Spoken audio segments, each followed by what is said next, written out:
So you probably know by now that anything to do with Richard Allen and his court hearings and trial, they're going to be public. They're going to be able to be recorded as long as it's not in a way that disrupts the court. So that's happening. And the hearing for October the 19th at 2 p.m, so that will be recorded. And I've noticed in the build-up to this, with all the defence frank motion and, you know, Judge Gull calling this hearing, I've noticed that in the comments sections, chats and mainly comments, that people are really gunning for Kathy Allen, saying things like, she is cruel, she's in on it, she's getting off on it, she knows all about it, and she's a sick person. Okay, so they don't offer any thought process, explanation, data, reasoning, evidence for this. They just throw it out there because they want validation, or they just want a response. They want to be seen. They're just either, you know, they just think they're in a soap opera, or they're just entertaining themselves, taking up their time, or they really are just yucky people, or they're just stupid, easily led. But either way, I mean, there's just this whoosh of this type of comment. And they just leave it at that too. They just say, oh, Kathy knows and she's a sick person, or whatever, right?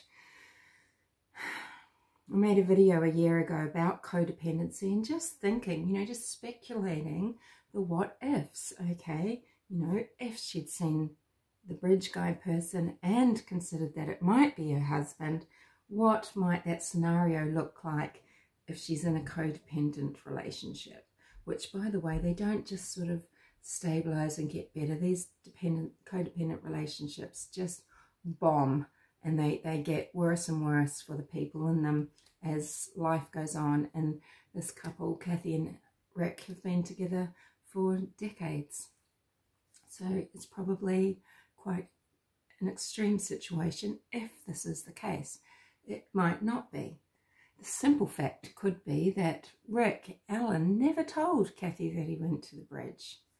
Never told her he was on the trail while she was away looking after a sick relative. And subsequently, he's never told her that he's spoken to Dan Doolan about his time at the trail. Okay, so he could have taken the risk that if law enforcement wanted to follow up further with him, you know, if his ruse didn't work, then that, you know, he could keep that from Kathy. You know, manipulator would make sense if he's this predator, right? He's hiding in plain sight with his disguise, his costume of family, of his little job, and his, not to be condescending, I mean, you know, just living his life, a regular life. It's not a bombastic life. He's got a regular, steady job, and his wife and a daughter that's getting married, living in his little town, going on little holidays, and taking part in extracurricular recreational activities like playing snooker and walking. And yeah, I mean, if he'd told Kathy and not threatened her to keep quiet, and if it was just part of the vernacular of their relationship that, hey, yeah, I went to the bridge, and you know, maybe it would have been part of the consciousness of Delphi. They would have been known. It would have been known, and people would have always known. He'd be one of the identified people. It would just be discussed. Kathy could discuss it, and that would be that. Perhaps a podcast would have spoken to him, or some other production team. Perhaps he would have had a little write-up in the newspaper. Who knows? But just like flannel shirt guy David McCain, would have been just another person, either a witness or just someone present on the trail at some time that day. It's probably likely that he hasn't, you know, if he's gone, and especially if he is guilty of this felony charge, which is kidnapping Abby and Libby, which of course led to their murders, so that's his felony murder charge. prosecutors aren't trying to prove anything beyond that, although that seems to be a fact that people seem to miss, it stands to reason that he wouldn't have told her, and that there would be a whole lot of gaslighting going on in that relationship if there's codependency.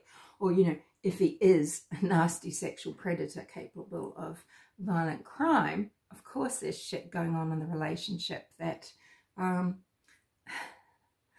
would be reason enough for somebody to not be talking about the husband being at the trail, to not recognize them as bridge guy, okay?